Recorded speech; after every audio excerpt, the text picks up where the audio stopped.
This is where we name what we're doing.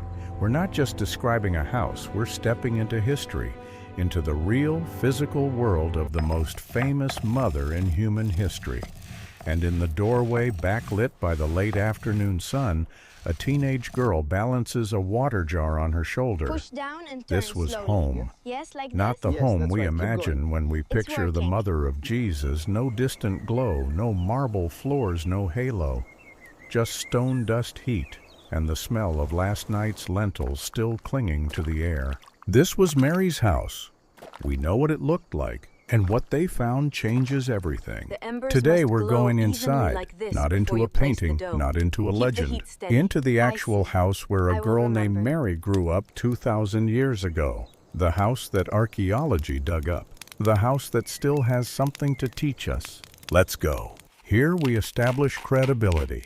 This isn't speculation. This is archaeology. We have the stones. We have the data. We're standing on solid ground. Nazareth.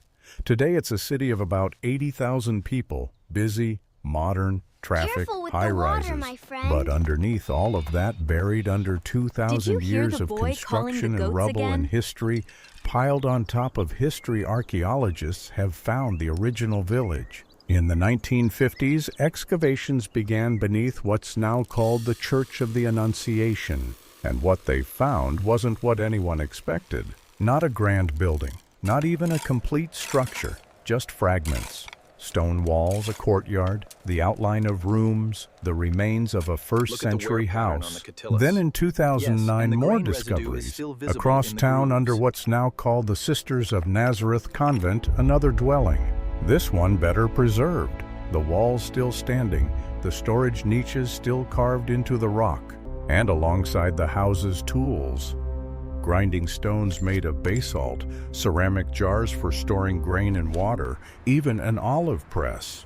What did these houses tell us that Nazareth in the first century wasn't what we thought? It was smaller, The Basilica poorer, of the more Annunciation isolated. in Nazareth Population stands as a maybe modern 300 marvel, to 400 welcoming people. pilgrims from around the Everyone world. related. Everyone knew everyone's name. And the houses, they were almost identical. 1 or 2 rooms, flat roofs made of wood and mud, a cooking area Look in at the the corner, stratification a here near small the meter courtyard stick. for animals. Yes, the pottery That's shards it. suggest Mary's late home was Hellenistic one of these. influence. We don't know The which limestone one, walls but here we know stand it several looked feet like high, this. showcasing Duration the excellent 4:15, preservation state of this 6:30. first-century home. This is the heart of the episode. We slow down. We walk through the space. We make the viewer feel it, smell it, see the light, hear the sounds. Let's walk through it. Imagine you're standing in the doorway at dawn. First thing you'd notice, the smell? Not bad, just earthy. Wood smoke, wet clay, the faint animal musk from the goats sleeping in the courtyard last night. The room is dim. There's one small window, maybe a foot square cut high in the wall. Most of the light comes from Catch the the hoop, door. quick. The floor is dirt, I almost have it. hard-packed, swept clean every morning with a palm branch broom. In the corner, the oven. It's called a tabun or tanner, a dome-shaped clay structure about knee-high. You light a fire inside it, wait for the walls to heat up, then slap rounds of dough directly onto the interior. The bread cooks in 2 minutes. Across from the oven, storage jars. Big ones ceramic, about 3 feet tall. One holds grain, one holds water. One might have olive oil or wine or dried figs. Against the back wall, the sleeping mats, woven from reeds, thin. You roll them out at night, roll them up in the morning. There are no beds. This is where Mary grew up. This is where she slept, where she learned to cook, where her mother taught her to pray, where one afternoon everything changed. This is where we connect the archaeology to the human story. The house wasn't just a structure, it shaped who she was. Here's what's easy to miss if you only know Mary from paintings. She was a working-class girl in a working-class town. There was no running water. She carried it from the village spring twice a day, every day in a jar on her shoulder. That's a 20-pound load. Her neck muscles would have been strong. There was no stove. She cooked over an open fire. Her hands were calloused, her forearms probably scarred from burns. There was no store. If her family wanted bread, they grew the wheat, ground the grain, and baked it. Every day for hours. The house was small.